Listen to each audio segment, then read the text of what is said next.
Right, I'm in Cambridge, England, and I can see a contrail coming way to the west of me, which has to be that. So I'm seeing a plane that's, by the time I get to my window, it's going to be near Market Harbour, as you can see. It's at 37,000 feet, Cargolux. I'm going to go and film this for as long as I can, this contrail. I like to film contrails. But just to show you, it's incredible you can see a plane that distance away from where you live. Extraordinary, really. Look at this. So that there, so when the contrail was beginning, Leicester would be roughly there from my point of view then, near that roof line, to give me a marker, and then Market Harbour puts it middle of that tree there from my point of view. Let's get some zoom on this. Oh, look at that contrail, that's 180 times zoom to give you that. 300 times, yeah, you can see it spraying out the engines. So this is going to be quite a good contrail, I hope. 400 times zoom. See how it's spraying out there? Let's go for more, that's 500 times zoom. Now it's going past that telephone line at the moment, from my point of view. 500 times zoom, you can actually see the plane and the engines, but to the human eye I can't see the plane. I can't see the plane, I can't see the engines with my eye. It's only because I've zoomed in so much that you can see that. I'm going to zoom out. That's back down to 49 times zoom. I'm just going to go back along the line of what's left behind in the sky, and then you see that the wind starts to break it apart. It gets all squiggly. Sometimes you get a contrail that I call a DNA contrail. It looks like the DNA double helix sometimes, the way the wind blows them around. You get the shapes in the sky. So Leicester, roughly where my neighbour's loft conversion roof is there. Market Harbour is just above that tree there. I'm just going to go and see where it is now.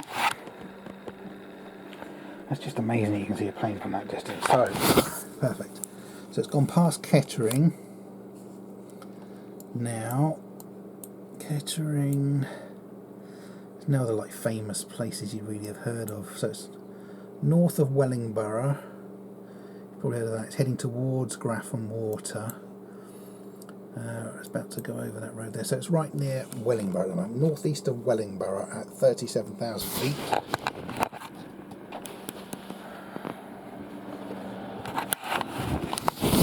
Okay, northeast of Wellingborough at 37,000 feet puts it above that neighbour's tree there. Let's get some more. That's 50 times zoom. Let's go for more zoom. It's 90 times, so that's quite nice now. And we're almost at sunset. We're just a few minutes from sunset, I believe. Sunset's around about 4:45. And that's why you get some nice light on this. Let's go for more zoom just to show you again. Oh, I just saw that you can see the actual flash of a... There you go, on the wingtip just then. And then that's 250 times zoom.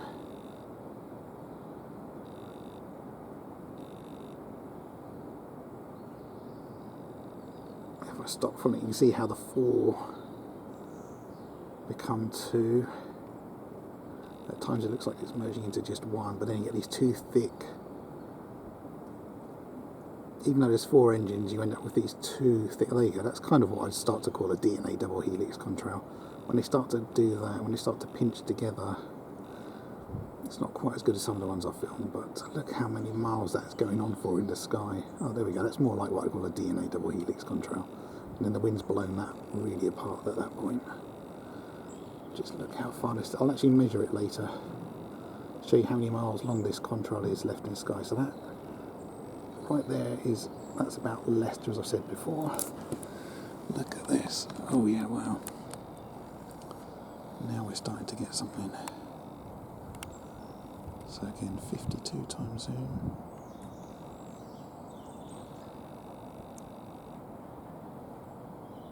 I'll stop following the plane so you can actually see the contrail as it merges.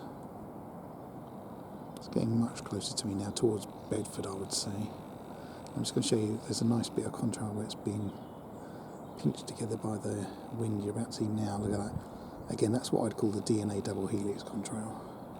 Oh, look at that. Oh, that's really cool when it does that. It does start to make weird shapes sometimes. Look at that. It's almost like Word. Almost like David or something. That is so cool when that happens. Right, let's get back to the actual... Now it's getting really close to me.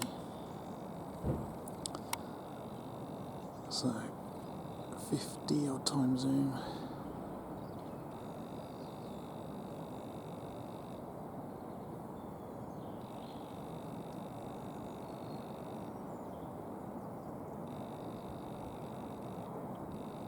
There's contrails everywhere. I can see a couple. I'm just going to have to show you. Look, there's another one over there, and then there's two down low over there. But I can stick to this.